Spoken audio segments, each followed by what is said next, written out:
for a session, User-Centric Design, Bane or Boon. The user or human-centric design approach is a task representative design interface focusing on design development lifecycle by a deep understanding of end user. Can architects, designer, manufacturer go on keeping a user in the centric, or environment must be kept at the center? This session shall provide a platform for discussion and debate on human-centric design, case studies, need and concern to move towards environmental design. On that note, I would like to invite our esteemed panelists on the dais. Professor Manoj Mathur.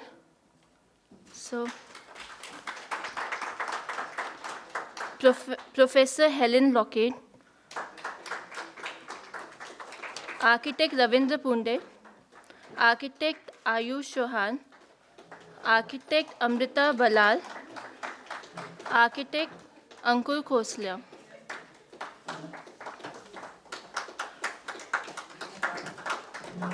A warm welcome to all the panelists. I would now like to take an opportunity of introducing a moderator of session, Professor Manoj Mathur. Professor Manoj Mathur has been associated with School of Planning and Architecture since 1984. He founded Mathur and Kapde Associates in 1988 and has been influencing the architecture community since then. I would like to welcome you, sir. Now I would like to introduce architect Rajendra Punde. He is an architect and urban and regional planner. He is a co-founder of Landscape and Planning Practice Design Cell, which works for Gurgaon, Mumbai, and Bangalore. He is a founder, trustee, and a director of School of Environmental and Architecture, Mumbai.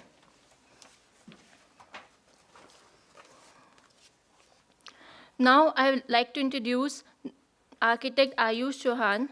He is a co-founder and a managing partner of Quicksand, a design strategy and innovation consultancy working in emerging market as an intersection of business, international development, art, and culture. In his capacity as a studio lead, he has worked with a global organization such as Google, Facebook, World Bank, and so on, to design project and service that promotes sustainability and quality of life for end user and beneficiaries. The next panelist is architect Amritha Ballal. She is an architect and urban planner and founding partner at SpaceMatters, a multidisciplinary Delhi-based design studio. She has been nominated for Rolex Art Foundation Mentor Plaid Initiative in 2014 and named in an annual international shortlist for Emerging Women Architectural Journal, UK in 2013. The next panelist is architect Annkur Khosla. He's a graduate from Academy of Architecture, Mumbai, and has done a brief stint at the New York School of Interior Design. Her Best of Design studio firm is considered as one of the top 100 architects by Architectural Digest in 2018 and leading architecture and interior magazine. Has pitched a firm as one of the 15 space exploding dynamic women-led firm. We welcome you, ma'am. I would like to introduce our next panelist, Professor Helen.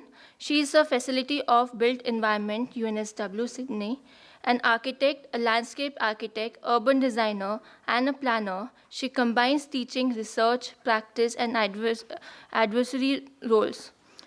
She currently serves on numerous planning panels, including Sydney South Planning Panels and the NSW Independent Planning Commission. I would like to request her to take a session further. I welcome you, ma'am. I'm really pleased to be here with you this afternoon. I'd like to propose that user-centric design is a boon, not a bane. I think it is not an issue of putting the human needs versus the environmental needs. It's about bringing them together. They are both equally important. If we don't have a healthy environment, we don't have healthy humans, we won't have a full and complete ecosystem. What we need to do is ensure that we solve problems that need solving, not necessarily aspirations, but things which are true problems which are worth solving. So this often requires dealing with competing agendas. But when we address multiple agendas, we can think about the problem from every angle, and that drives innovation. We can also generate multiple benefits if we're not just thinking about one side of the equation, but thinking about both or every single dimension of the equation. We can generate solutions which are much more than the sum of the parts. But we know that design processes are often complicated, and it isn't necessarily a logical and linear process. We know that for one step forward, it often takes 2 steps backwards. But one thing I know, when we're designing for impact, there are certain key things that you should have in your toolkit. The first thing is to ask the right questions. Always question the brief. Define or reframe the problem and ask what if. And that way we can identify real needs, priorities, and opportunities. These are tools for understanding motivations and priorities of the stakeholders who you're designing for. I think it's important to listen, but I think it's also more important to observe people's reactions, to observe what's important to them, to observe the way they engage with their environment. But it's also fundamentally important to do the field work, to do your research, to use technology where it's going to help you actually get to the key issues of a problem, whether it's data collection and analysis, scenario modeling, or decision support tools. But above all, collaboration is king. You need to involve the end users as active design partners, and that way you can think holistically about the solutions that are required. So co-create, ideate, iterate, test, refine, and then deliver. And I'd like to talk about this process through a few case studies of projects which I have been instrumental in delivering. And I think that they all show in different ways how they focus on the environmental and human needs and give benefits way beyond the sum of the parts. The first is the Indigenous family childcare centres or child and family centres that we designed in rural Australia. So I'll give 2 examples from regional rural locations and 2 from urban locations. The first one's about in regional Australia. And it was a program of 6 family centres, which we were briefed to do by Family and Community Services. And the brief came from the 2008 Closing the Gap report, which demonstrated that Aboriginal Australians had systemic disadvantage in terms of health and education and economic outcomes in the Australian community. So we were looking at developing community centres which could actually address some of the health needs in rural communities, which are exceedingly low. So we had a very big ask because of the failure of previous one-size-fits-all programs. But the opportunity that we saw was to actually co-design with the local community and to combine health and educational agendas so that rather than just responding to the health brief, we thought this is an opportunity to educate people about how to live more healthy lives, to actually capture children through with their parents and their mothers, to actually deal with adult diabetes and adult health problems as well as the children's problems, and while we've got them there, to actually bring them into the school system through preschools and after-school care. We got this commitment and buy-in from engaging not only the Indigenous community, but also the local white community. And that way we got an extraordinary number of partners, in fact 300 community partners overall, to invest in this and actually make it a best-in-class facility. This became a prototype which we were then able to scale up and demonstrate a value across New South Wales. The key benefits of expanding the brief and answering multiple problems which were really core to the brief and not explicitly stated were a new facility which is much more than was actually asked for. But also we have had a record enrolment and it has a waiting list. And it not only has enrolment from the Indigenous community, but from the local white community. And new community partnerships have been forged, but it's become a place of belonging for all. And we did this by actually designing something which came out of the community, a consultation, but also was something which is fundamentally embedded in the environmental constraints and characteristics of that place.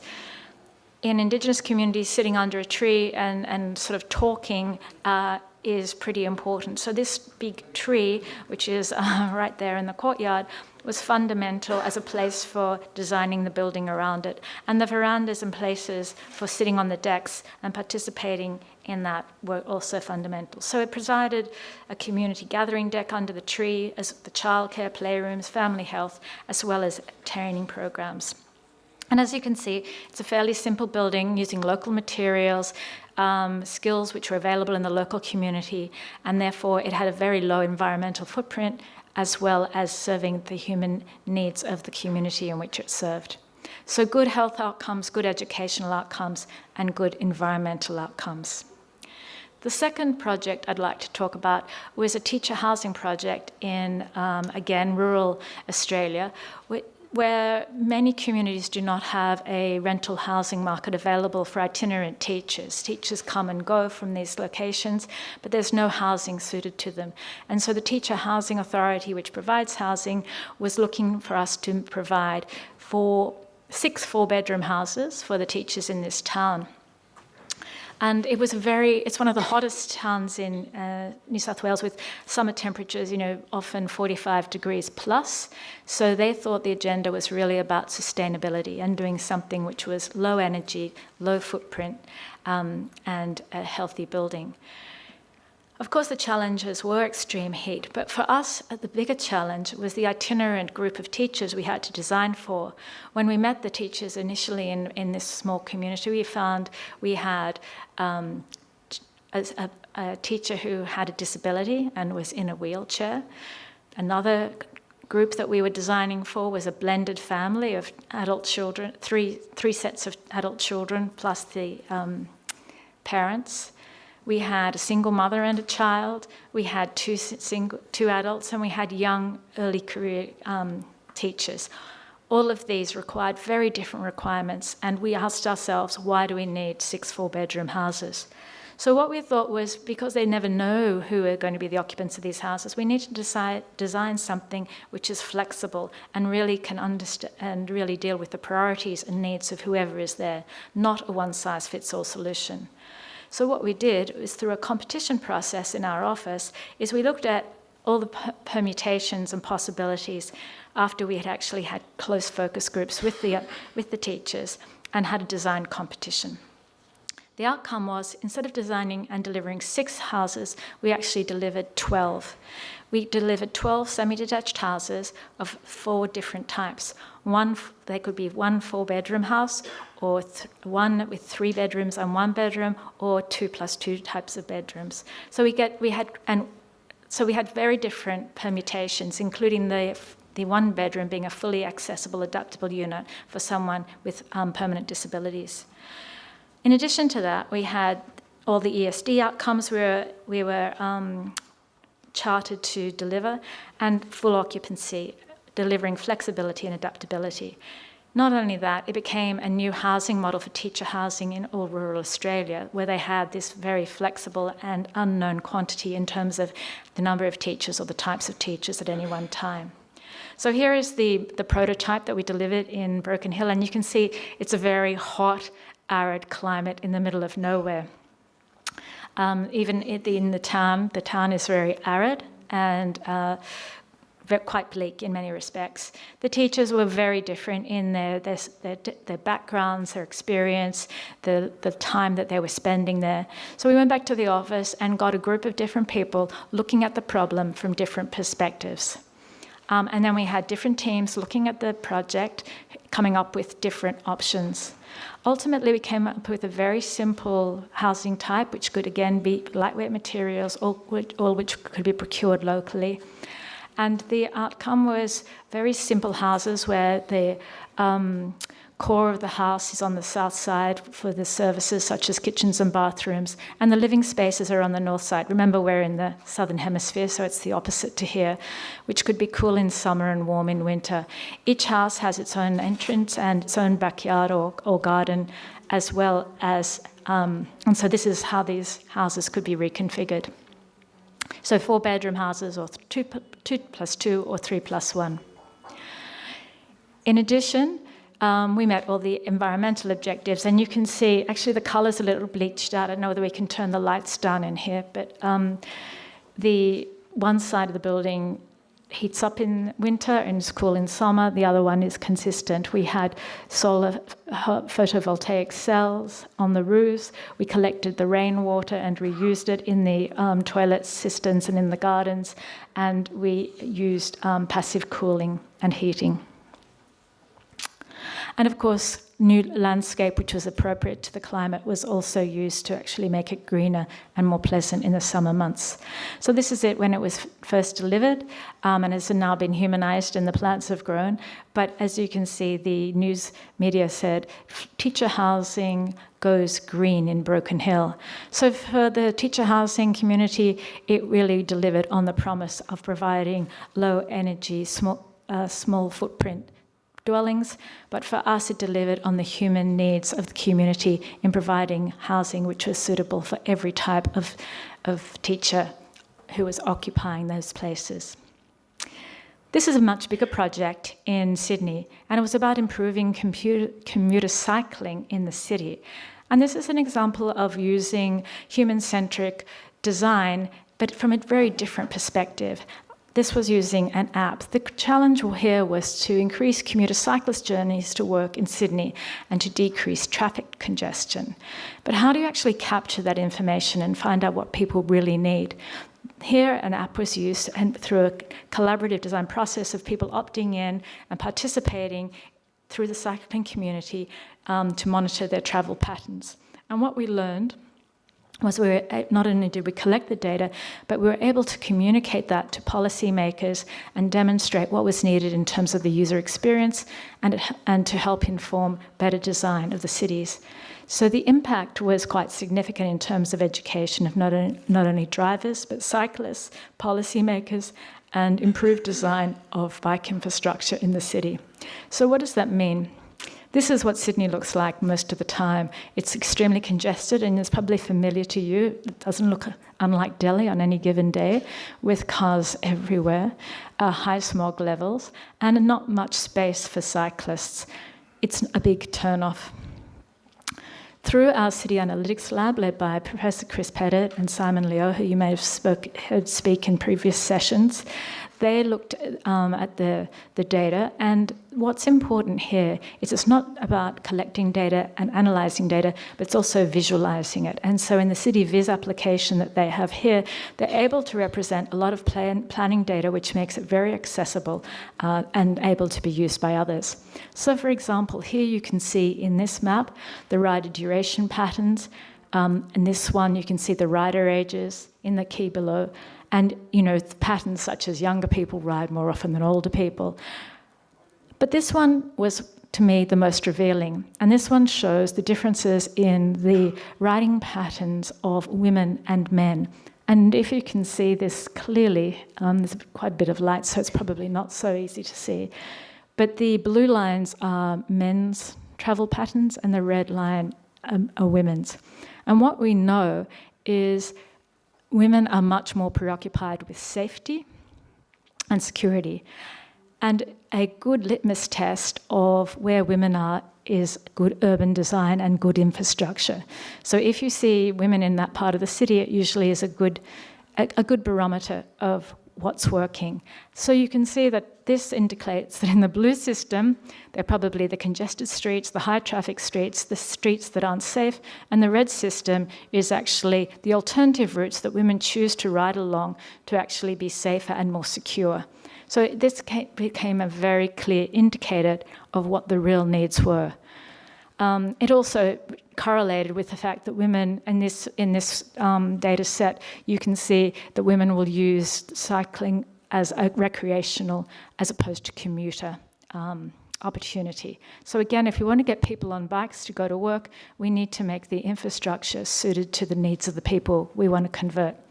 And so here we have this being reported in the media, and then here is some of the cycling infrastructure, separated, safer, greener and cleaner, which has enabled more people to get onto the streets and onto their bike.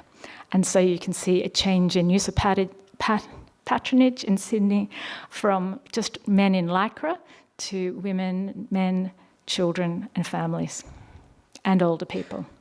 And the last one, another different sort of example, was a case of urban renewal in inner city, where what is often the opportunities of urban renewal are usually post-industrial sites which are past their use-by date and ready to be renewed. But in this particular location, I'll just go to it here, it was an old raceway, an old, as you can see, it's quite green. I don't know whether I can point to it. See, that's the area there. A private raceway which was privately owned, and it always had been seen as open space within the community. The landowner wanted to sell it and develop it, and the city and state wanted it to be developed for public housing, and the community didn't want any change at all. So they increased the brief was to increase the dwellings.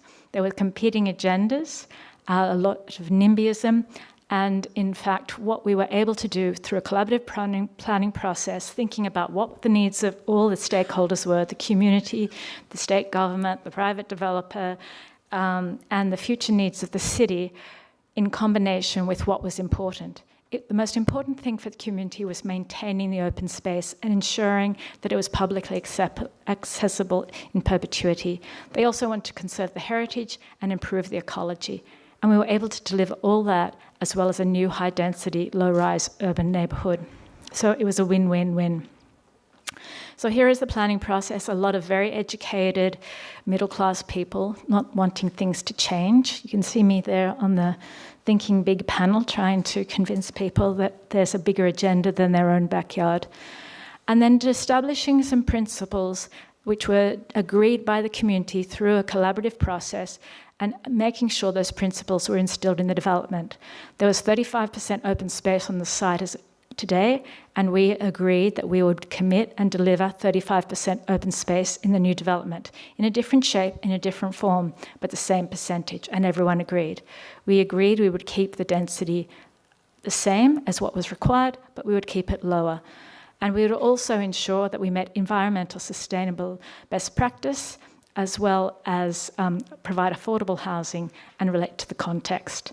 So we did this through a series of maps and diagrams, and then this was the final master plan that you can see delivered on the housing, but provide a new open space which connects to the neighbourhood and to the parkland system, keeps the tram sheds and refurbishes them. And as you can see, it fits in fairly snugly into this existing context. So here is the plan for the park. The refurbished tram sheds, which are now a really well-utilised marketplace.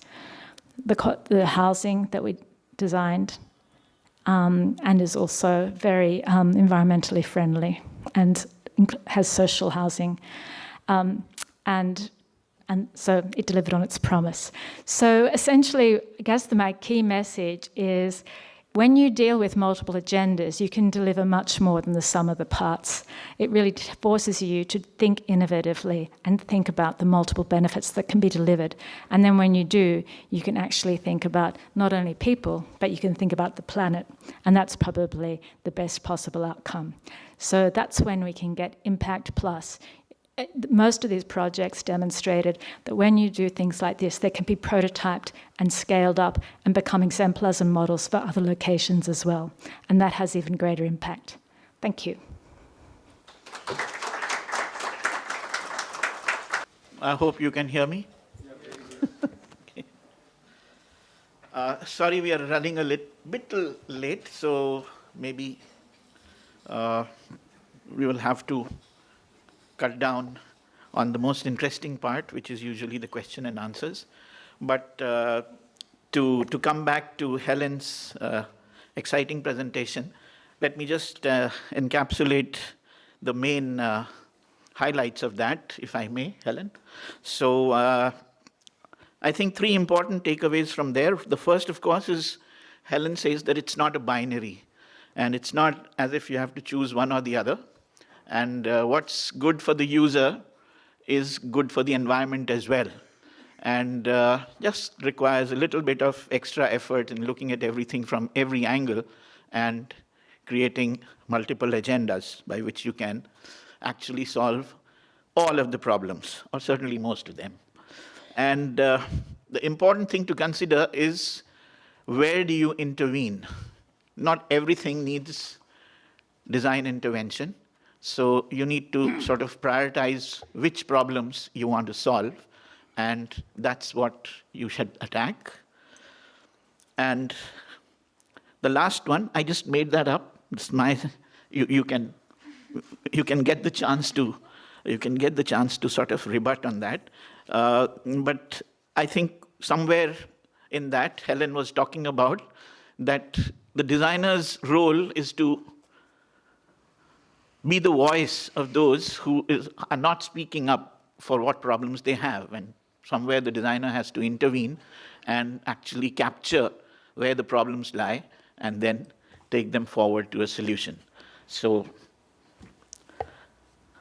now our agenda today is actually to debate this.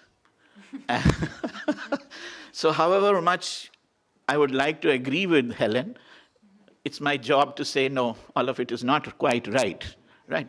So, so since she has spoken about user-centric design being a boon and not a bane, let's get some ideas on how we can look at it from the other side. And perhaps one of the ways we can look at it from the other side is to actually call a non-architect into the picture. So most of us are architects here, but we have, he's not the ball actually, that's me, but the oddball here is Ayush Chauhan. Ayush is not an architect, okay? So Ayush is, oh well, Ayush, you can elaborate a little bit on what you are and then give your thoughts on this. Well, thank you, Professor Mathur. If you called upon me to actually speak on the side of user-centered design being a bane, then probably the wrong choice, because I run a firm that goes with the label of human-centered design and thereabouts. But I'll still throw a few kind of provocations. I must also say that I feel a bit like in the last few months, a bit like the panelist who's on every TV debate, because user-centered design is being spoken about in multiple forums, not just the built environment. I was at the Inclusive Finance Summit just happening a few kilometers from here. Yesterday, Gates Foundation was hosting convening on the relevance of user-centered design to the sexual and reproductive health of adolescents, right? And then kind of spoke a few weeks back on social innovation. So I think user-centered design has been kind of vaulted as, unfortunately, as kind of the panacea, which it is not, right? And so let me elaborate on Helen's points, because the 3 points that I took down are exactly the 3 points that I wanted to speak about, which is one, that it is not at cross purposes with issues of not just sustainability, but also issues of economic viability, technical feasibility. I think it is often misunderstood as a tool that kind of subverts all these other aspects, which it is not. So I'll take an example from our work to speak about it. The other is that it also does not obviate the need for multiple perspectives. And again, this is sort of building off Helen's point of multiple agendas. I think a lot of our work as a design studio happens to be in the policy space, right? So all the examples that I cited before that, we're trying to see where design methods can be relevant to conceptualize new programs for governments, state governments, international development agencies, and so on. And if I think back on a project that was around the built environment, it was urban sanitation with the government of Odisha, 2 cities, Bhubaneswar and Cuttack, on the shared sanitation services, so community toilets in these 2 cities. And we were working with an architectural firm, Madhav Raman, a lot of you may know of him, Anagram Architects. They were the lead architects on that. Now, I think what user-centered design does is that it gives a bunch of multiple stakeholders a common anchor, which is the user, which does not mean that every stakeholder is equally invested in going and researching what the user needs, right? So an engineer will do what he does best, which is provide for the functional and structural integrity. A policymaker will do what they think is their remit, which is to serve people at scale, right? And that's kind of the singular obsession that policy has. And not all designers are user-centered designers either. A lot of designers obsess about craft and form and function, right? But I think what user-centered design has done, and this is often a critique that we face when we are presenting the method and processes of user-centered design, is that we've done this all our lives. When you talk to a grassroots community organizer, civil society organization, all their work is actually anchored around the needs of the beneficiary, right? If you take the research community, that's what they obsess about, is understanding users. I feel the user-centered design has basically brought user at the center of all of these multiple perspectives, mostly as a sounding board, right? And that kind of brings me to the third point, which is, what are the tools that we have to be able to actually assess what the user's needs are? And I think that's where the biggest gap is. Because on the face of it, what user-centered design proposes is that you need to respond to a user's needs. And this was also a point raised in Helen's presentation, which is, are we asking the right questions? And are we actually looking at the right data points? I feel that often this process of trying to understand what the user needs, our tool set is quite limited. It's limited to a very direct conversation, trying to get answers from the user. And I think this is a quote that has been used enough number of times, which was, Henry Ford, and he was asked, if I were to ask users what they wanted about mobility, it would be a faster horse, but there was sort of the Model T that was created. I think it's really important as designers to understand that the tools that we have are fundamentally different from professions and disciplines that are in the service of understanding users' needs. And that those tools are that you have the power to create tangible artifacts and place it in front of people and observe their interaction with it, which is a level of engagement that actually no other form of research provides, right? And there's a lot of intuitive sensing that you have to do, and not active conversing, that is going to give you those needs, right? So it's important that we think of research within the ambit of user-centered design in a much more vibrant, interactive way. And all the critiques of user-centered design that I've heard often stem from the fact that it's a very limited tool set for research that we consider, right? And that's why sometimes it feels like if you were to go and ask people, you perhaps don't often get that spark or that inspiration. So I'll just take an example, the Sanitation Project, actually, and kind of talk about two issues. So one, when we began to investigate and study the state of community toilets in urban urban slums in India, across India, I think a couple of things just from pure observation were evident, right? One was that one of the biggest issues around community sanitation is their upkeep and maintenance, right? It's often prone to misuse. If you look at the existing guidelines, PWD guidelines for community toilets, it's really a string of dark and dingy toilet booths that are completely unsupervised and unmonitored. And therefore, you also see a lot of defunct community toilets that are hubs for antisocial activities. They often get appropriated by miscreants and used for that. The other issue is, again, we would sort of go early in the morning trying to use some of these community toilets, and there is no natural ventilation, there's no natural light. I think these are some simple principles that would strike you about the design of these community toilets. Now, all of these are evidently what what a user needs, right? And this would come from observation, but this would also come from, just sort of simple conversation.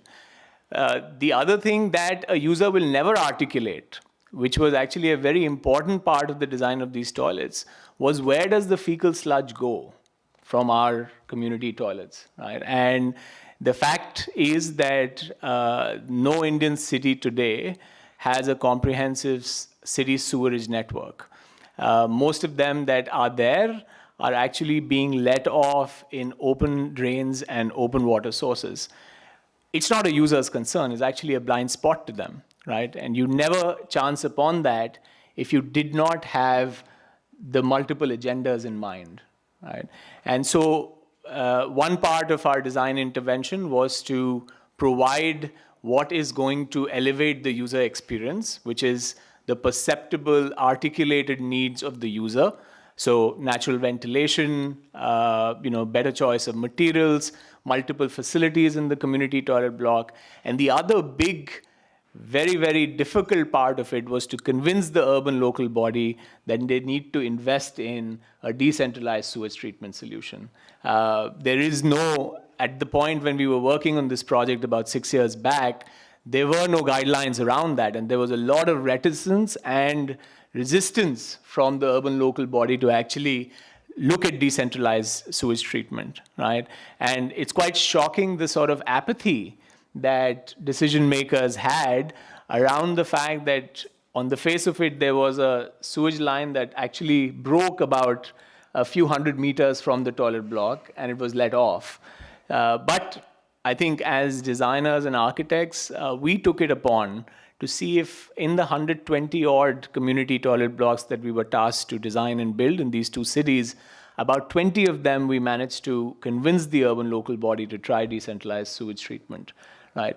So I think that's broadly the point. I think the critique of user-centered design as it exists is valid because in this fascination for, this magic bullet that people believe should be delivering the answers, what people have lost sight is of the fact that there are tools within a designer's tool set which give you a much better ability to sense, intuitively sense the user's needs. And that's a craft that so in a way, we are not really getting the needs right. That's right. So while it may be that we are asking the right questions, but we are settling for the answers which are not quite accurate. I would say so. Okay. Yeah. So at this point, we've had two opinions in which design is really being seen as about the larger social good. It's being seen as design for the people, as a community, for cities, and maybe even for countries. And of course, Helen ended with the planet. So on one side, we are talking about design being for a whole much bigger bunch. And on the other hand, we have a different, let's say, a different end of design, which is not quite public design. So at this point, may I bring in Annkur? So Annkur, would you like to say something? You have a presentation, I believe? I'm going to take it as with the flow. Okay. It was now super planned. Good afternoon, everyone. So taking off from where Ayush and Mr. Mathur has thrown the ball in my court, my question on this entire aspect of user-centric design and being able to also marry the sustainable aspect has been that we do have design thinking as an important aspect to solve all these problems. This is something that has been always coming in the fore as to how designers or design thinking can bring about the larger change. And questions as to sustainability or even industrialization and the fact that mass production is one for all, one suits, one for all, kind of a kit for all parts, is something that we've also been questioning in our design thinking process. Because user-centric design also wants it to be, there has to be some element of aesthetic and bespoke element attached to each aspect that we design, we understand that industrialization does compete with a thought. In the sense, I just wanted, there was this aspect that, yes, production is a very mechanical activity, right? And the aspect of design, user-centric design, is a more collaborative activity. For us, we feel that it involves people, it involves research of other elements and entities and organizations who tend to contribute to this aspect of decision-taking. So how do we have an interface? Quite like Ayush said, what is the toolkit for the designers? We are saying and proposing that, can we design an interface, which is what we've been trying to work and resolve at, an interface where user feedback can be used in the production line process, and in a way that we can marry the two so that we are able to achieve sustainable living, where we're able to achieve aesthetic as well as a sustainable living, is what something that we are aspiring and working towards. We understand that given that we do a lot of work in interiors as well as architecture, I would say that our spectrum ranges in both parts. So taking on an aspect of where we would say that handicraft as well as industrial, both these processes have their own limitations, whether it is in the form of material, technical, or even economic. I think what's very, very important is for the user and the producer to understand that we all have certain limitations attached to this entire process. So how does the user feedback integrate and very creatively work in the production line feedback so that we are able to come up with a more sustainable aspect? We have two routes and two thought processes that we've been kind of considering. One is the aspect of more localized production, and with the thought process that the life cycle of a project is way enhanced, wherein it is able to handle the speed of the more industrialized and the mechanical process. Something which is more localized with a large life cycle. We feel that is something that is going to be able to take the design thinking at a level wherein you are re-questioning the way industrialization is handling the process. And the other thing was also, there was a route 2 to it, wherein we were considering of the entire aspect that if user feedback could be more of taken off as a prescriptive model, akin to a doctor. I mean, there is a route or a line of treatment for each and every patient. So how would the user feedback interpret with design thinking in a more prescriptive fashion, and where that the production could be more in real time? So our aspect and thought process of user-centric design was more about marrying the two, like how Helen said. User-centric multiplied by the sustainable living. And I loved Helen's equation also of 1 + 1 = 5. And we're really looking forward to how we can re-question aesthetic and design living to be able to achieve these aspects of our thought. I know I've been a bit digressive and... No, absolutely. I was wishing you would be digressive, because there was kind of too much of concentration on one side.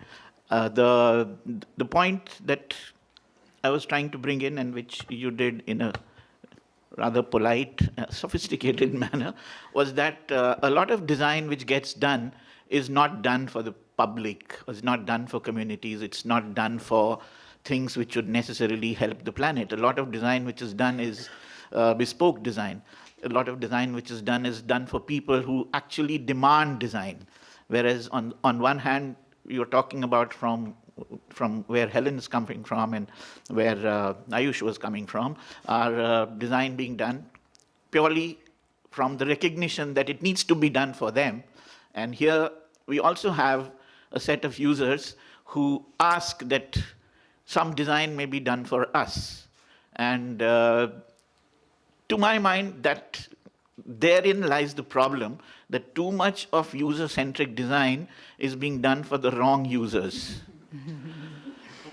Too much of user-centric design is being done for an imaginary user who probably doesn't exist, okay? But the design, in some manner, tries to address all of these various imagined users, and somewhere along the line, we get over-designed, and that is problematic. Over-design is problematic because it leads to overproduction, and overproduction is problematic because it consumes too much of resources which we really don't need. In a way, what Ayush said a while ago about Henry Ford. So I think if Henry Ford had asked the people and they did say we want a faster horse, and we did get a faster horse, that would have been so much better for all of us. Just imagine, if there hadn't been a Model T and there would only been a faster horse, it would have been good. But Model T created the problem. That's where it all started. And now we have this entire ecosystem of design which actually feeds on the fact that designers can do things, they can create products, and they can bring them in front of the people, and then the people say, hey, wonderful, why didn't we have this before? Let's have more of this. So, as a counterpoint, let me get in Ravi. Ravi, would you? Yeah, okay.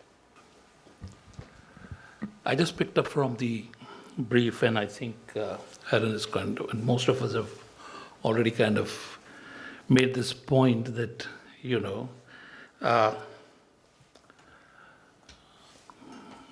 haven't done anything other than jumping. Have you said this to any? I don't know what this is doing. Okay. Okay, so this was the question, I'm sorry for it, but this was the question that was part of the opening statement for this conference, and I just felt that, you know, like Helen very rightly said, there is no binary here. It's not that one is against the other.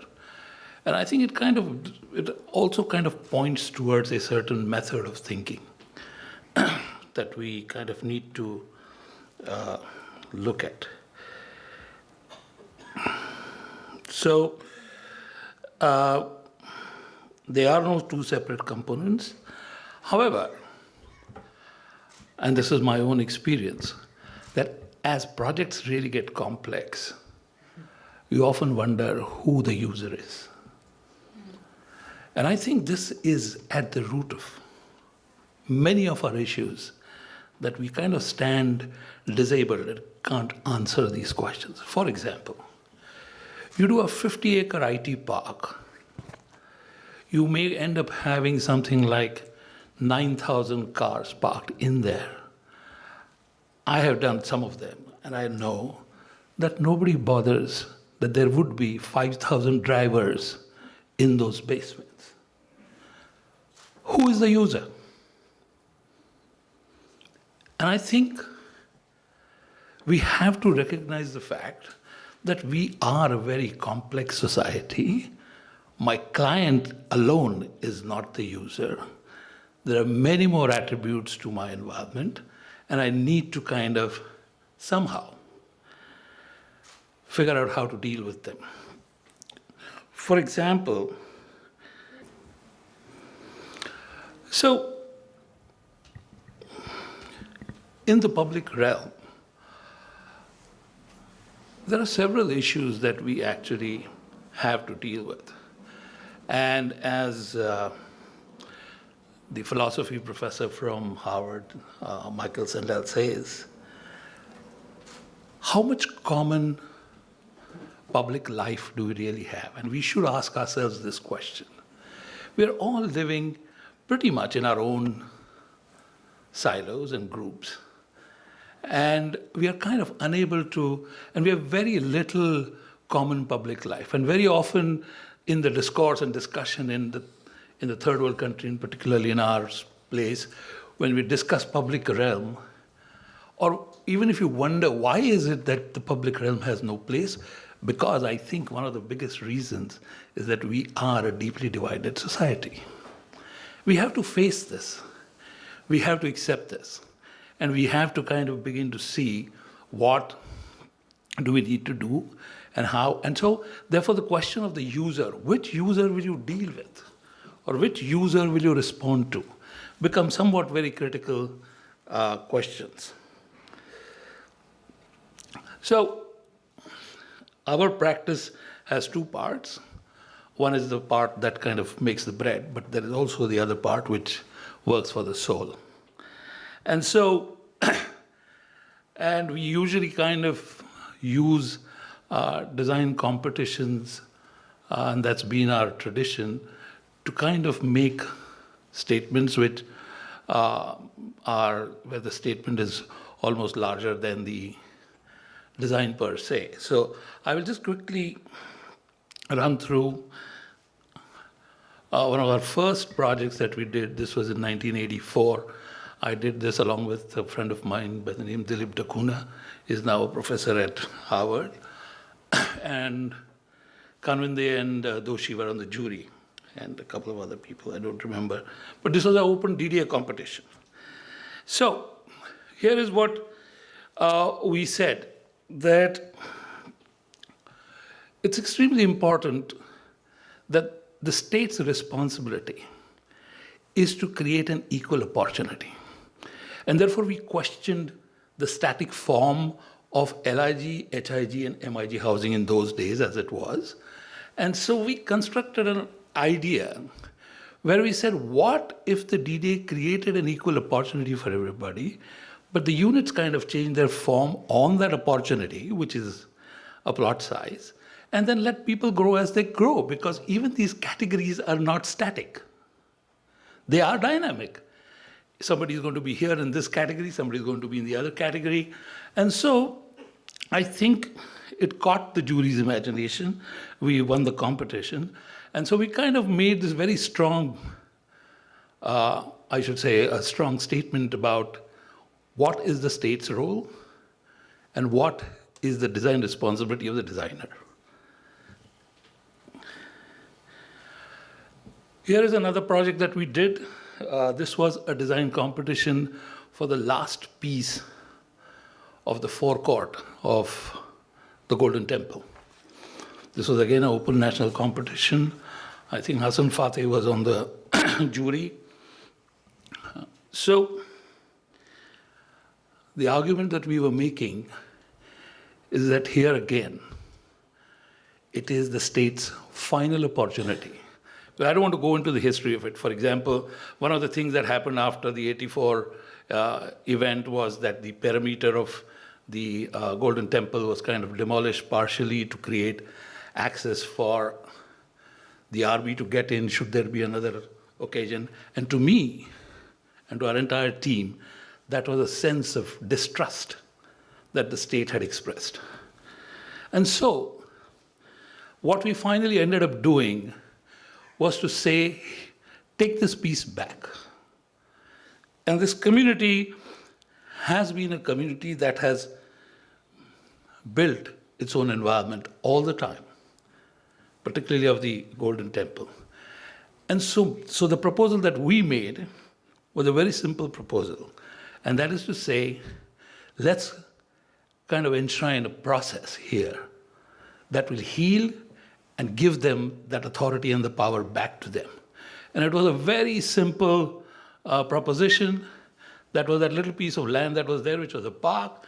And we said that we could create a process where people could come and contribute bricks, and we could make the plaza out of bricks. Anybody could contribute. The poorest guy could get one brick and be a part of that system. And so the drawings were nothing but a set of imaginary constructs of what that space would be over time, how would you pile, collect.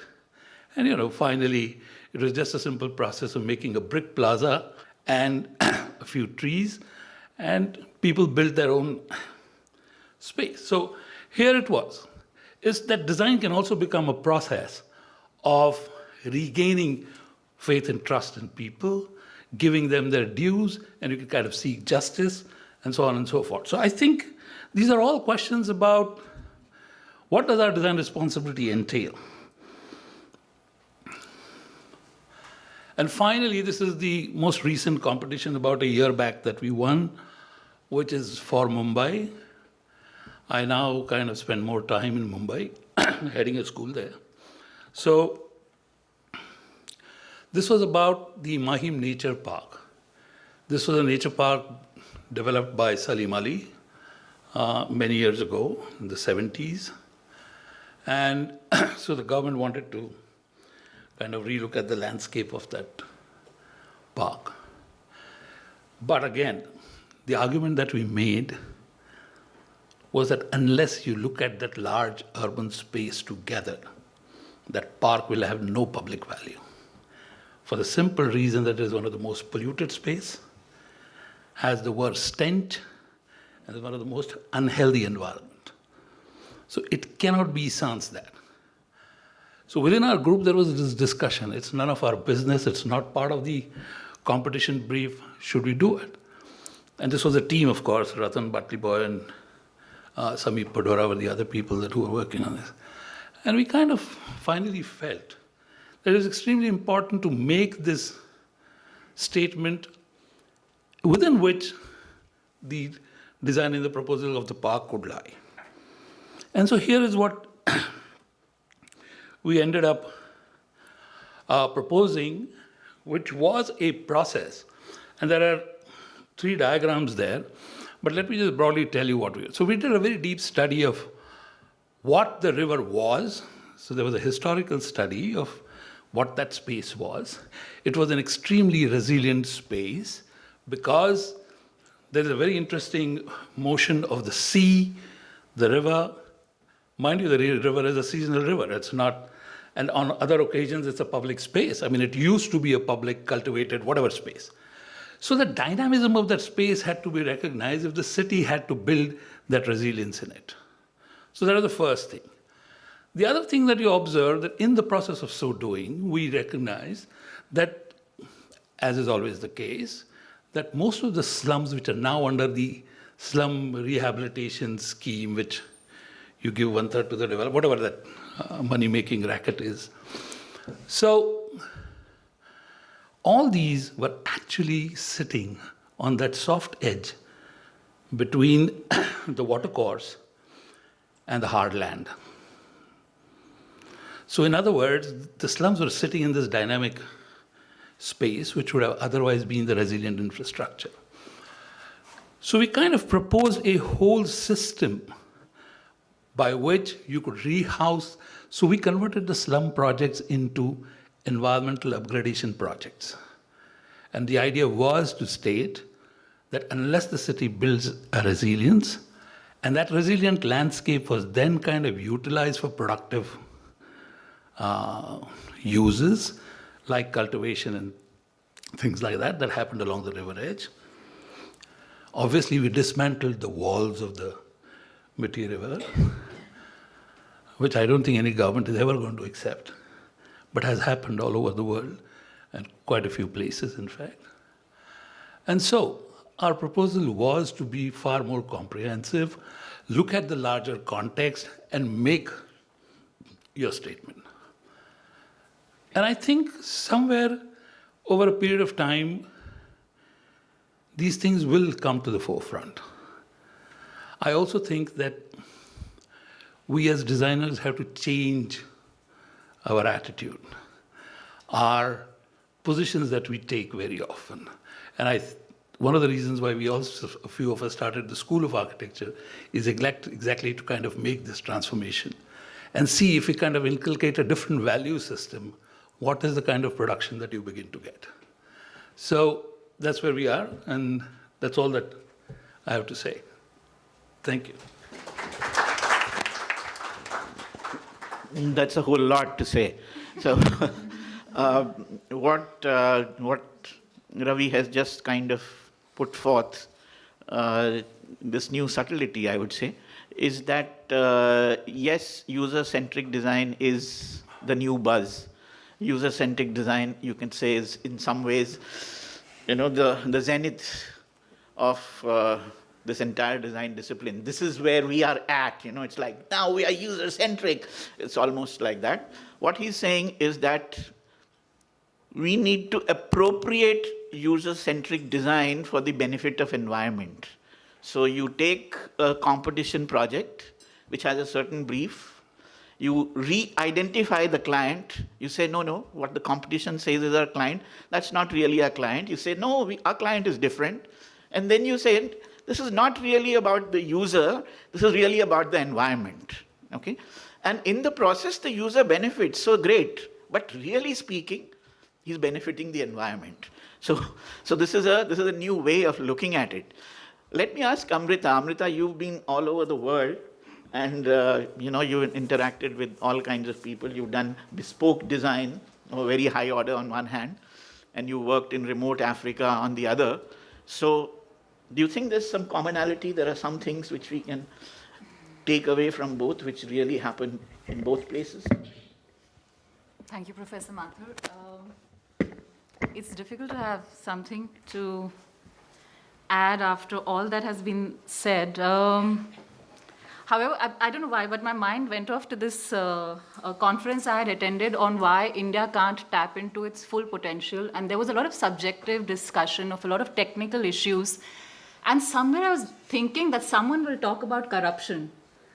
But no one spoke about corruption. And there's a point where we deal with a lot of our problems as we are part of a certain product of education that we permeate and propagate, very solutionist and very sort of presumptive in our objectivity. But essentially, what is the ugly truth of it? And Ravi really touched upon it, is that globally, climate change is the context, but we are dealing with inequity on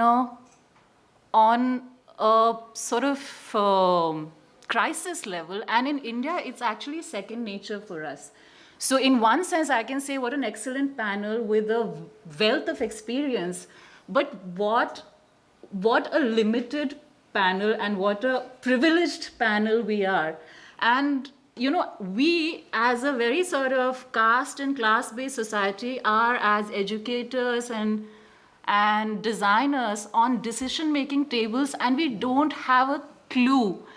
And I include myself in all of this. But once you start thinking about it, really, some very funny things come up. I remember when the BRT was getting implemented in Delhi.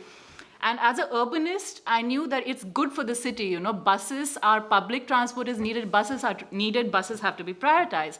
However, the entire media narrative, Times opinion kind of stuff, was about a lot of bourgeois boohoo about how much time, it is taking the politicians and the journalists who all lived along that lane to get to their offices. So I was in one of my studios, I had asked a group of students to go and do a case study. So they came back, they had gone to the BRT junctions, spent like whatever time they did, and they had this presentation, and it really looked, they had photos of them there, but I could have actually thought that they have just taken this presentation out of a Times of India or whatever, a news clipping about how bad BRT was. They said, the cars was stuck in the traffic jam for so long, we couldn't get there, and blah, blah, blah. And I was like, all that's fine. But after a while, I was like, but how was the experience in the bus? And there was this awkward, panicked silence when we all realized that they did this entire study and came back, but they never rode the bus. And that is symptomatic of how we will approach user-centric design. And it's the same with, since we are part of this TERI thing and GRIHA, it's the same with sustainability. If we are talking about social ecology or environmental ecology, a big glass building with double glazing and all the sort of LEED or platinum rated stuff thrown in and machinery thrown in will be a green building. Informal settlement RCC construction with no double glazing, no insulation, but a humble fan running and everyone really consuming less will get no rating. So going back to what Ayush said, really at a point where there's, of course, no argument against user-centric design. It's great, but the problem does happen when, when greenwash becomes a certain kind of whitewash. We can do this with user-centric design. So if I go back to my students, they would have said, we are experts because we went and did this study. And now we know better, now we know better that the BRT still doesn't work. But we are just limited by our blind spots. And I think part of it is just as representation. I see that as a woman, especially with large-scale projects, I'm the only woman often on the table. And there are discussions on, for example, mixed land use. You have parking, you have housing, and everyone's looking at it very technically. And then someone has to, usually from experience, say, but how will I walk from the parking at night alone without it being a safety issue? So representation becomes really crucial, and our educational institutions, whether it's students or teachers, our fraternity is so insular that when we talk about user-centrism, we will propagate. So I'll go back to what Helen said, which is a very lovely quote, that multiple agendas lead to multiple benefits. And yes, as a universal truth, yes, but there is a very messy in-between space where the ugly truth has to come in, is that multiple agendas will usually be at cross purposes. And there's a power dynamic at work. And most designers, since we are there to get paid for it, will be at the wrong end of the power dynamic. So we will have schools, but we'll say we built these IT things which we don't maybe believe in. And I don't want to critique specific projects and specific designers. We've all worked on projects where the limitation, whatever your thought set, is there in terms of how much you can speak for people who are not speaking as users. And there I have to make a distinction between individual and collective. Unless as a collective we are able to frame the discussions differently, as individuals in projects we have just this much leverage to really include and represent. So, in that sense, forums like this become important. At one level, talk is cheap, but at the other level, I think the power is the power of conversation, because the way projects are perceived, if actual user representation has to come in and we actually account for the messy process to really look at things that are at odds that might go against investment, the perception of how habitat is actually both created and consumed will have to change. And I think that is the role we play as a collective, not as individual designers, but as a collective. How does the conversation around this shift? And then we have a space where user-centric doesn't become myopic, because it's very limited by our own limitations. So that is the two bits I have on this. Right. So we are coming to some sense about user-centric design, and you, in another sense, you reinforced what Ayush said, which was primarily about not having the right tools, and because we don't have the right tools to assess what the problems might be, we end up giving the wrong answers. So here, I would just bring in the thought that if user-centric design is in many ways, you can say that why did we discover it now? That's how it should always have been. Mm-hmm. What were we doing all this while if we were not doing user-centric design? What was it centered on? So if user-centric design is really the new thing, and in the meanwhile, when we were not doing user-centric design, we have created this whole royal mess on Earth. Now, is there a call for changing this blurb from user-centric design to environment-centric? Can we, at this point of time, say that not leave it to our discovering the user's need and marrying them to environmental needs, but to actually push directly towards more environment-centric design? So I'll just bring in Helen. I really, is that working? Yeah. Yeah. I really appreciated Amritha's comments because it really gets to the nub of the issue. I always prefer to use human-centric as opposed to user-centric because then it takes the individual right through to the collective as one continuum of society. I think the environment will survive. The environment does not need humanity. The humanity needs the environment. So if we think about human-centric design, we have to think about the cultivating and nurturing the environment in a way which will sustain human life. And I do think that that is where the two parts of the puzzle come together when we think about human centricity rather than user centricity. Because then we're thinking about the end user we don't know, the invisible people that aren't accounted for, who don't have a voice. We're thinking about it, the diversity, the complexity, the messiness, and the holistic considerations. Thank you, Helen. That's really putting it right there, that, to change it from user-centric to human-centric. And let me just request Annkur. Annkur has an early flight, so she may have to leave. If Annkur, if you want to sort of come in with something else.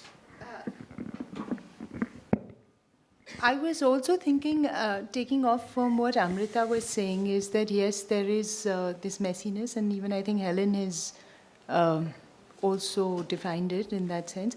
What is the solution? I feel that we always, in a panel discussion or in where we share discussions, I always feel that as the audience or as people who are seated here, we always think what is a takeaway and how can we make it a more solution-oriented discussion and translating it to more actionable result. So I really want to throw it open also to the panelists as to what do they feel is a more solution-oriented process to this entire aspect of human-centric design. Would anyone say? I mean, I think we benefit from the fact that we are converging, which already is a great sign. I feel, I mean, all of the points made really add up. I'm glad kind of the human-centered aspect was brought in because it does encompass a lot more than just user, and that's a great point. I think, I mean, I'm still not offering a solution, but I do want to pick up on, a few points sort of made in terms of, so this proposal from your side to kind of move towards environment centricity, I would still feel that human-centered is perhaps a more, a more inclusive agenda than environment-centered.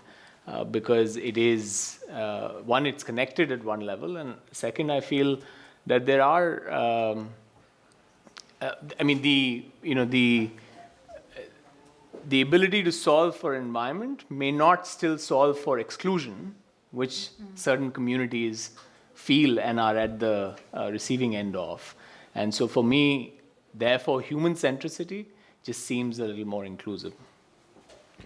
So, in a way, you're saying that being human-centric as a movement or as a thought process which can permeate across, various sets of people who actually create opinions, create products, use them, consume them, and so on, human-centric probably will get a better buy-in than environment-centric?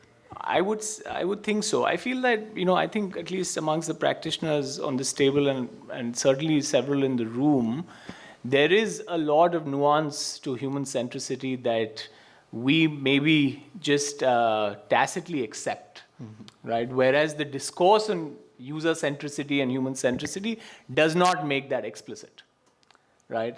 So I feel that as practitioners, it's implicit in our practice that human centricity is going to touch upon issues of exclusion, issues of representation, issues of environment, but the current discourse does not reveal that, So I think that the problem is in the current discourse of what user centricity has come to mean or the fascination around it.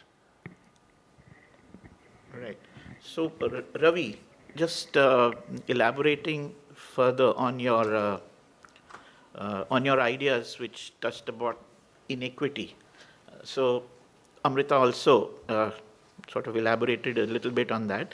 Now, you say that these are realities that we have to face. And one of the realities we have to face is that we got to earn a living. And ultimately, the question of who gets designed for is to do with who is going to pay us for it. So while on the one hand, it's right that, if you work in the social sector, you have different, let's say, models of funding people to find the solutions. And on the other hand, you have the private sector. So do you think there's any hope in the private sector for this kind of human-centric design to ever take hold? I can again only speak from experience. There have been several projects where we've been able to kind of convince clients to look at these things. And I don't think it is very difficult. If we begin to respect the fact that, let's say, a real estate developer is interested in profit, I think we're going to accept the fact that he is interested in profit and we're going to respect it. But while keeping that framework, how much more can we do and what can we do? I mean, these are questions that I think we all have to answer, and they all come from a value set. I just want to make a little distinction here, and I still don't think that the debate is whether it is human-centric is the right way ahead or whether the environment-centric way is ahead. I think they're both so deeply connected. Sustainability is not maths. It's a value system. If we understand fundamentally that it is a value system, and therefore it is so much more dependent on people, a culture, a cultural construct, that only then will we begin to kind of see the relationship of the environment and people. And I don't think there are two elements, or I think that we might tread on the wrong path. Now the question is, one of the things that was asked just now was, what is the solution? I have jumped into a solution actually, and I will tell you why and how. Romila Thapar very nicely said, I don't remember the name of the book, but she said that the role of the independent professional is declining. And I think in our case, it is the academic institutions which can make that big sound. And we don't play that role. And thankfully, the government is not interested in education. Right? Far. Yeah. And so I think it's a big opportunity for professionals, for academicians to begin to kind of, and today you have many more medias available, and I think we can do that. We can generate opinion. We can begin to kind of think of how to place values within various things. So I don't know, but for me, I think the institutions have a big role to play, particularly in our context. Huge.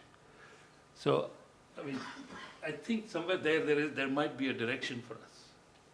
So you are in a way saying that the differentiation or the value for the person who's interested in profit, it's for the professionals to kind of bring it on the table and say that if you care for the environment, you're going to be richer. Yes. Okay. And I think it is possible, and it's possible through design. Also, if I And that's may, my firm faith. Just a comment. I did my postgraduate in New York and worked for major developers, including one who's a leader of the Western world, as an architect. And the way of pitching it is good urban design is good real estate. And your ears light up if your eyes light up if you're a developer going, I could make more money if I invest in the public domain. And you go, yes, because you create a great address where people want to live with good streets and good parks and good amenities, and then everybody wants to live there. But of course, that good real estate is good for the city, it's good for the community, it's good for the people who don't live in the great apartments, but they're the ones who can use the public domain, which is common to all. So, the role of an architect and a designer is also educating the client and developing a narrative which is able to serve the greater good, not just the answering the brief, I think. Yeah, and I just wanted to add, Professor Mathur, that I think we're at a kind of a wonderful moment in time where, so I don't come from a design training, but I do realize, at least in the course of our practice, that design never before has had a seat at the table as it does now, in part because human-centered design has become the buzzword. And design thinking. And design thinking, right?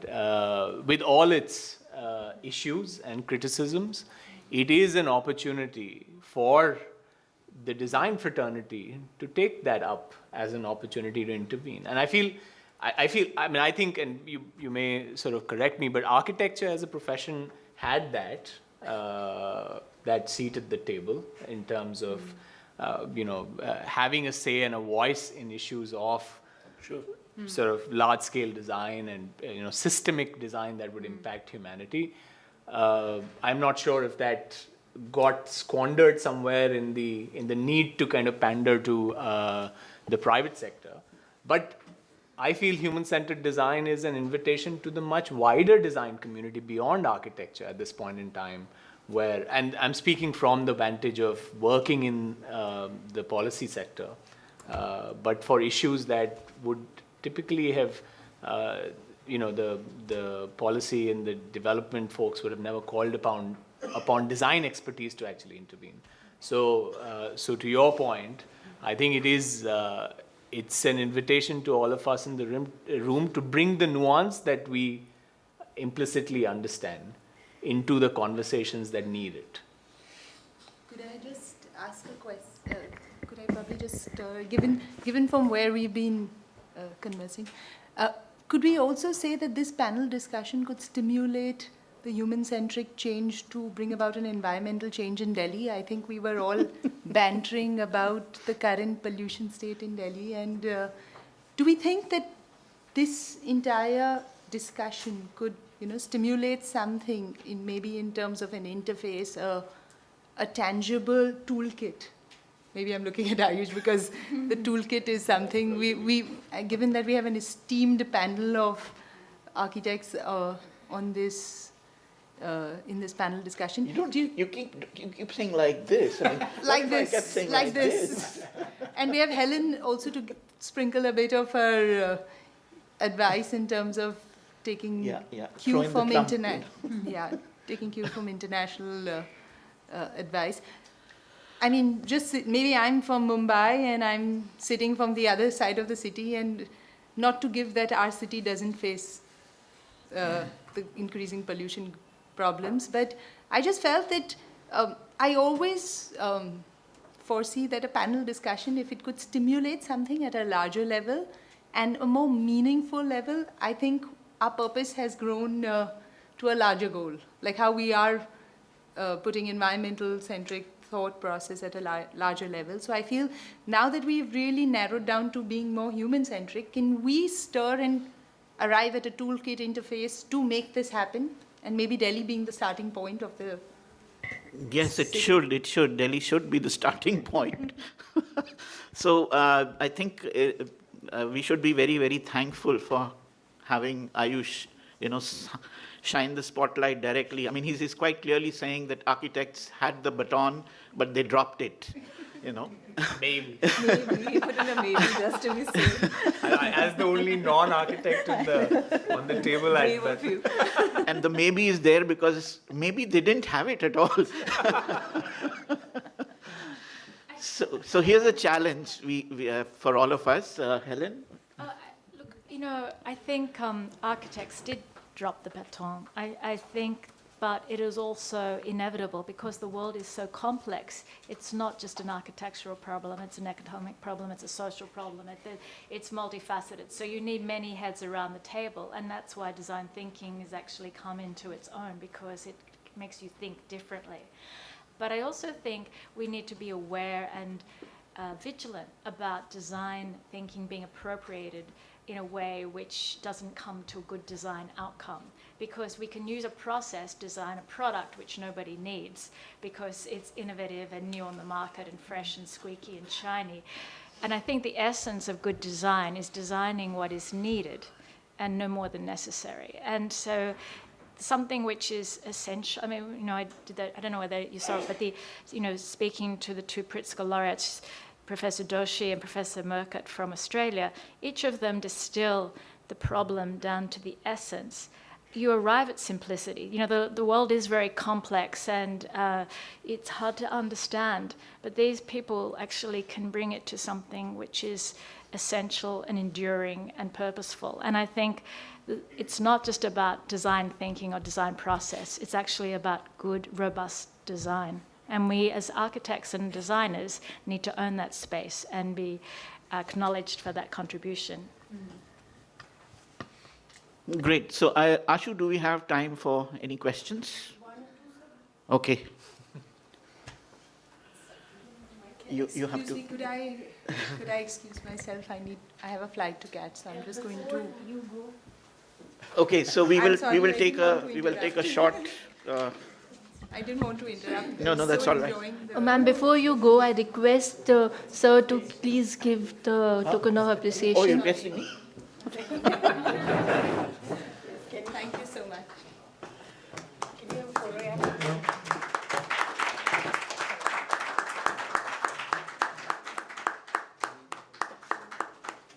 Thank you so much. Sorry, pleasure meeting everyone. I'm back now. Rush. Yeah. Hope you catch the flight. I think there was a question there. So. Yes, we can now have questions. Am I audible? Yes. Yes. So I'm Jitendra Kaur. I'm Faculty of Architecture from Generative College, Virginia. So, sir, it's just an observation. What I feel is that architecture has entered into a very democratic phase, if I want to say like that. I mean, democracy, what we have been learning is of the people, by the people, and for the people. And architecture, since ancient times, has been of the people, developed for the people. But now I think the situation is that architecture is being developed by the people. So the architects, we have been learning everything during the course of 5 years. We have been taught to design for the people, has had to be user-centric. I don't know how come, when did the users, they have overpowered, or their level of expression has been so loud. I mean, architects, they know how to design. That's why Professor Helen, she told that Architect Doshi and Glenn, they said that if you are compromising in your designs, that means in a way we are sort of proving that we are not capable enough of convincing the client. So I think, okay, we are designing for the users only. Architecture can only be beneficial or meaningful if the users are taken into, consideration, and their needs are well thought of. So the question or the buzzword, as Mr. Ayush is saying, user-centric. I mean, this is a new term that has recently been. I'm also listening to such terms since 2-3 years. So architecture has been for the people only. So why architecture has to be always? I mean, they are most of them are not trained to design buildings. So it's the role of the architects that they have to convince them, okay, this is right, and whatever is right for the human needs is definitely right for the environment as well. So this is nothing to be, debated in my point of view. So that's my observation. I think the need for the debate arises from the fact that while there are users, and while we understand design, and we, as you rightly said, that we have always been doing design which is user-centric. Somehow, along the line, another word has come in, and it's kind of vitiated the entire thought process. If I may use the term, it's kind of muddied the waters, and that term is designer. So if anything becomes designer, then it leaves reality. So it is neither user-centric nor is it environment-centric. It is just a creation of the designer, and in many ways, it is getting to be celebrated purely for the fact that it is nothing on earth. And in some ways, that has created the problem. That when we say that, oh, I want to design a home, then it is necessarily not a home that we have seen before. It is something, fantastic. It's something which we could never imagine would be there. And therefore, in so many ways, if we asked the user what they wanted, we would never get the designer home, because the user would want something which they have seen or familiar with or think is good for them. But now it's the designer who's telling them that this is what I have created, and don't you see, it's so great for you. So therein lies the problem. So having things being done by the designer, who then goes on to claim that I am the great creator, I am the one who's been thinking about this all the time. And in my mind, when I sit in the morning on the pot, it just circles around what am I going to do next? Therein lies the problem. That's why we are saying that user-centric, or rather we have to come back to user-centric. So, Thank you. My comment, it's not, you didn't ask the question, so I didn't give you an answer. Any So it was question? a Yes, at the discussion. back, please. Good evening, everyone. I'm a PhD student. I'm doing my PhD from IIT Delhi, and I'm very glad that I got the same thing what I'm doing research into. So what I'm researching right now, I just want to share so that I can get your comments. So I want to develop a design methodology which will incorporate sustainable values in the early design stage. And the second thing, it has to be with the stakeholder interaction and the user needs, which you people are discussing. So right now, is there any established methodology tool or a method? Like you said, are they established which you use in the building design? Because there are certain design methodology which are using in the product designing. But are there such methodologies in the building design sector also? Like I have certain design methods which I can refer as axiomatic design theory or affordance-based design, which you might have heard, which are mainly derived from the product design or industrial design, and they are finding their roots into the building design, right? The present state, which I can say is. So if you people, yeah. Ravi would like to take that, or? Sorry. I think at the beginning of my talk, I tried to kind of give a snapshot of 3 key considerations with little subheadings in terms of designing for impact. Sorry, I missed your first slide or second slide. That's Okay. Well, it's there. It's available. It's in the public domain. But I think we go through the same processes, which is finding out and interrogating what the question is that we need to answer. And often it's not the one we're asked. So we need to reframe that, I think. That's the first thing.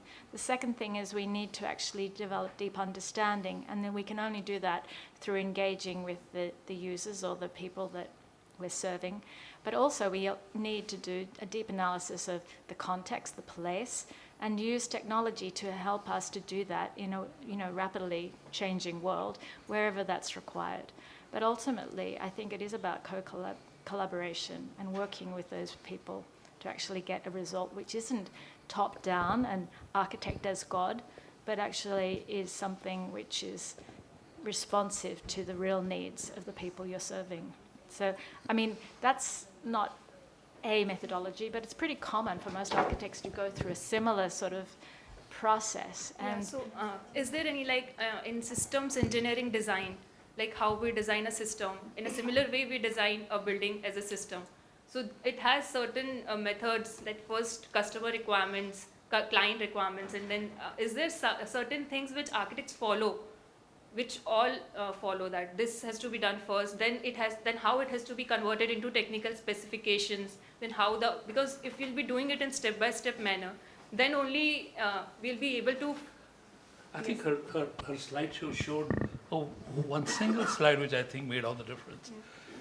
That you take 2 steps ahead and you go 3 steps back, which doesn't happen in a production process. Yeah. Your thesis model, your thinking may be currently guided extremely by production processes, number one. Number two, I just want to give you another simple example. And this is something which I realize. If you go to Ahmedabad and see the Gandhi Ashram designed by Charles Correa, and you understand how simple that building is, and I think it kind of expresses that simplicity as an idea, all right? Now, is that building sustainable, blah, blah, blah? Yes, of course, all right? Till you walk a little across and see Bapuji Ni Kutir. And he beats Korea hollow. Its simplicity is to a completely another level. Now, is there a method to this? I don't know. But I certainly know that his heart is in the right place. To that, I don't know how you will document in your PhD that's thesis. The problem, sir. But it's a different. That you people means you do all the designing in your head, and it's a problem for me to document it in my thesis.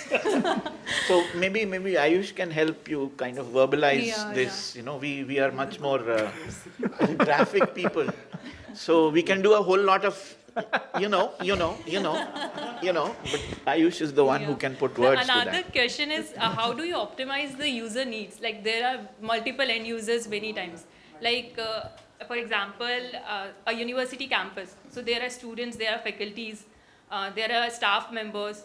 So they come up with different needs, that we want cycle parking, they want vehicular parking. And that too, like you took the example of pedestrian example which you showed. So how to come up with a design which will be suitable to every user if there are multiple users? So, they're all difficult questions also, because I feel there is a point in the design process where you do take intuitive leaps. The question is whether you've assimilated all the data points that you need to, right? So to think systems, to think about all the stakeholders whose needs need to be accommodated. But I am not aware of a framework that gives you a systematic decision-making, sort of process. I feel like there is a point in the design process where there is that leap made. Having said that, what the process of human-centered design also pitches for is that you treat your design process as a continuing research process as well, right? So it's not the final resolution of a design comes after multiple iterations. And that's the way to validate some of the assumptions that you would bake into, let's say, a design intervention that you create at point A. All right, that's all I can say. I think some references would be found maybe in the domain of urbanism per se, because participatory planning has been something that urban practitioners have been working for a while, and it always deals with conflicting agendas and viewpoints and power dynamics. Very shortly, I think representation is one very big element. And then there is agency related to representation, which means there's something called the ladder of participation, which means that you just don't have like a tokenism in representation. There is actually empowered representation for people to have their viewpoints heard. It is then very necessary that the process or the conception of the project itself gives space for that empowered representation and the messy process to actually come at a collective decision, which will not make everyone happy, but everyone will be more or less on board that this is the best possible outcome given the conditions. The problem is that a designer usually comes in when all of this has been pre-decided, and then you're told that at whatever 0.75% or something thing, just kind of come up with a solution. And in a way, your PhD should maybe, because part of the question is quantitative, but a large part of it is qualitative. So I think it's a perception that has to be questioned before you get into the systems itself. Yeah, so you mean the designers enter I'm into the sorry to design? have to cut you off, but we are not doing your PhD. Okay. Okay, thank you so much. Are there some questions? Yeah, please. We will start. Okay, from my right. Can I request it to be the last question? Okay, fine. So might be a good idea to take all the questions. Okay, let's just take all these questions, the 3 hands which were raised, and maybe we can collectively. No, yours wasn't raised in time. So, please speak out your question, and the 2 at the back, please. Yeah, my question is, how did you explain the basic need of the people when like housing plays a really important role in the user-centric concept, when it is a basic need to provide a housing for basically for the EWS people, and as a larger population context, the availability of these kind of people are really very high in nature. And the agenda for the MPD 2021 basically says that we have to provide the housing for the basically for the EWS.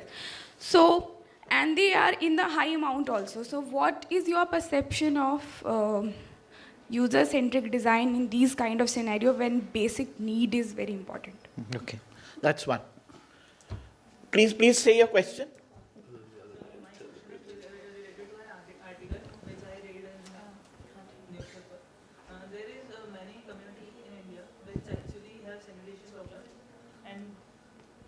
And the main problem is they have fear of using toilets. And when we design, we actually use amazing technologies and waste reusable things and more like this. But the problem is, what about the fear they have? When we teach them, they listen, and after 1 month, 2 months, they start ignoring the toilet things, which is... Good question. The 3rd one, please.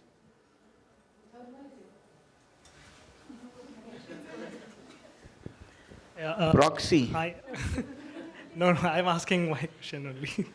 So the question here was, when we talk about shifting to environment-friendly and user-centric design, what came first, the chicken or the egg, was the first question I always had regarding, even when the whole system, like how the automobiles and the petrol stations was developed, what came first was I think should be the question on how we are talking about, let's say, electric cars or certain things like that, how the whole system is being developed and how architects and other design professions can collaborate to get things in place. But in this case, who the user is the user even aware of all these, the systemic change which is needed? So this was the question on what, how does the start happen? Though we keep talking about, from today, we need to involve ourselves in cutting down so much emissions and blah, blah, blah, but who is the major, what is the major factor? Is it the corporates, or is it where the finance comes from, or, this was a certain concern, and I think not more of a question, so probably you could have a talk on this. Ayush, would you begin to answer that?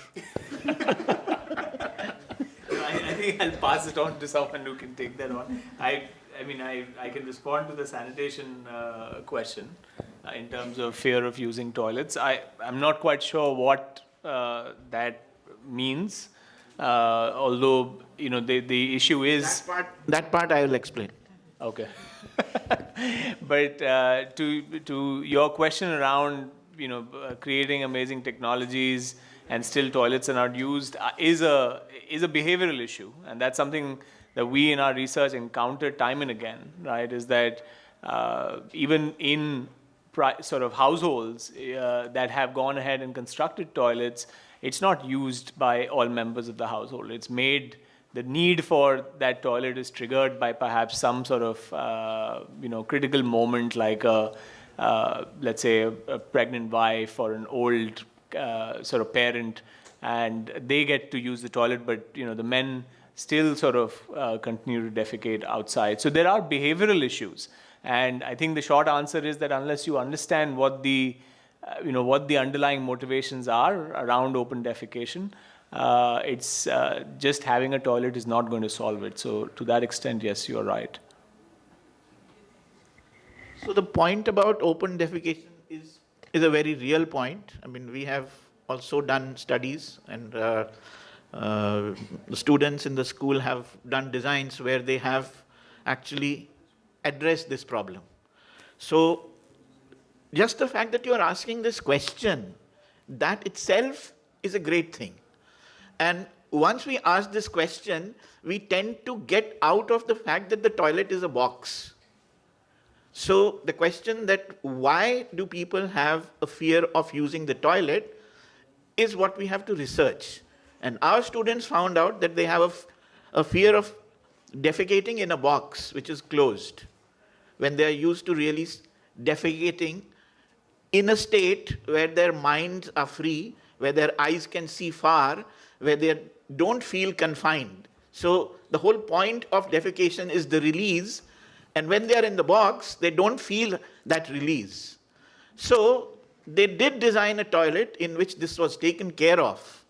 And though we didn't get to make a prototype, but I'm sure the next process should have been to actually take that prototype out there and get people to actually see if that improved their fear of using the toilet. So you have just hit it, actually. User-centric design is about this. Exactly. Very major problem, because at the age of 10, I have the same problem. I have a problem with sounds like toilet generation. Yes, I have that fear of flushing sounds whenever I stay in a hotel. So, can I just add? I think just to kind of elaborate or probably add to, I was at the CEPT University day before, and one of the things that one of the faculty members was pointing out is that they have a dual system of admissions now. One is a whole chain of students that come through the government process, and the other one is an open system. So it's kind of nationally open. So one of the professors what he was pointing out was that how do you make a campus that is not intimidating for them, right? So your design decisions can actually be also kind of, your questions could be, how do you, I mean, I'm not saying that would solve the toilet problem, but I'm just saying that these are concerns that we need to be sensitized about. We need to be conscious of this fact that people come from different backgrounds, different environments actually could be very intimidating, and how do you kind of build and make more friendly environments? Just to kind of add to that point that you were making. On the other front of this EWS housing, somebody raised this question of EWS housing. I don't know if you're conscious of the statistics, but I don't think we've ever got even 20% close to the figures that the government has been always projecting in terms of building those houses. What we have failed to recognize is the fact that there is EWS housing. People live in conditions which are not good. That's fine. I mean, it's not fine, but there is at least something there, right? And so maybe actually for a nation like ours, repair and retrofit is the way forward. And just drop this idea of building 1 million houses by 2020 and 20. It never happened. It's very difficult. It's not going to happen. And so, in fact, we in our school have actually put in a program which is repair and retrofit, because we believe that that's the future, for at least the immediate future. I think just to talk about the where does it begin question, that's also an important question to ask, not because the answer is evident, but the question is important. And I think what Ravi spoke about, that institutional voices, and what important point he made is that a lot of things come out of a culture of sustainability, not a methodology or a checklist, but culture and values. And where can that be inculcated is actually at the point where we gain knowledge. So that is one collective. The other is actually, as we said, is a fraternity of designers or something, like when we come together and how we come together, what is it that we prioritize, what are the things that we represent, and then there is a possibility of changing the conversation. Whether it's the chicken or the egg, you have a better one.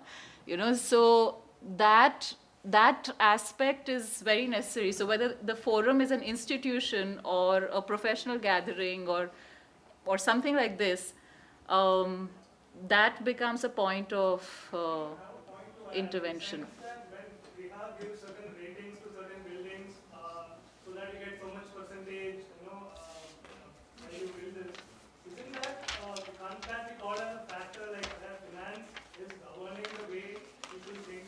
The very fact they're trying to convince your client to perhaps install solar panels instead of using a grid. It's only possible if the policy is related in such a way to give finance to a lower rate for the client. It's, it may not be politically correct to make this statement, but if you don't have GRIHA points, can you not make a sustainable building? Yeah, so why, what? But who would give the funding? Even have Who told you sustainable buildings are expensive? Why? You see, you may want to de-school yourself.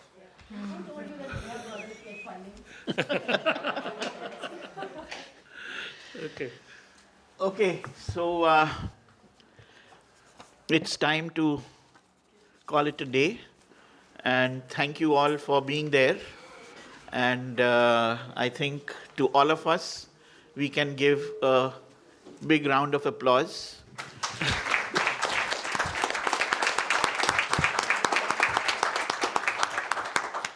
When we began this evening, I thought that I would be constrained to put it politely, that we had a huge applause from all the corners of the room. Now I can say that we had it from the room. So thank you all. I thank all the panelists for such an fascinating and engaging session. I request Professor Manoj Mathur to kindly present a small token of appreciation to all the panelists. Professor Helen, come forward for the...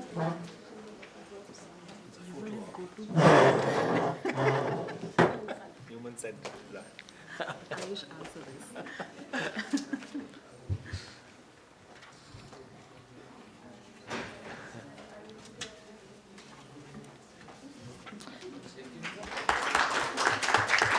Mr. Ravindra Punde.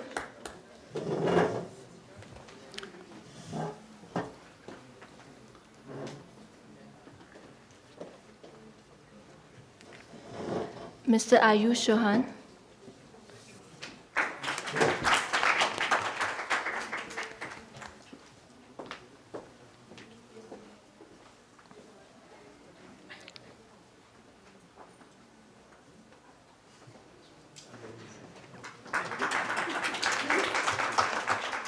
Miss Amritha Ballal.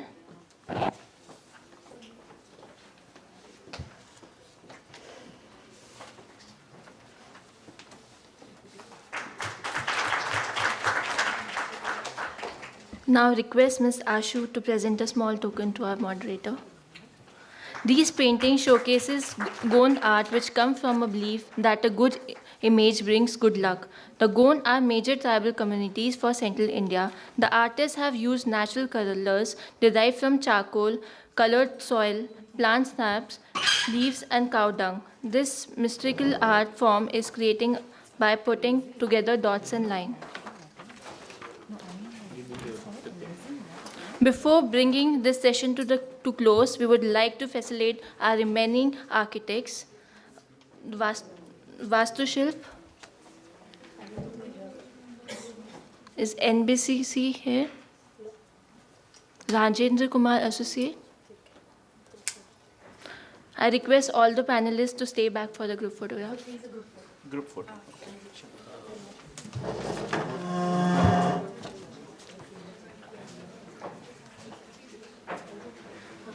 We have an exciting event planned for you. I kindly request you all to reassemble at Stein Auditorium for valedictory and award ceremony.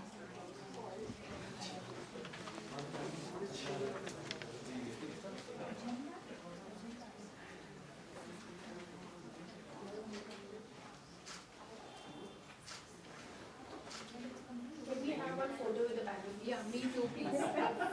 It's not that me too.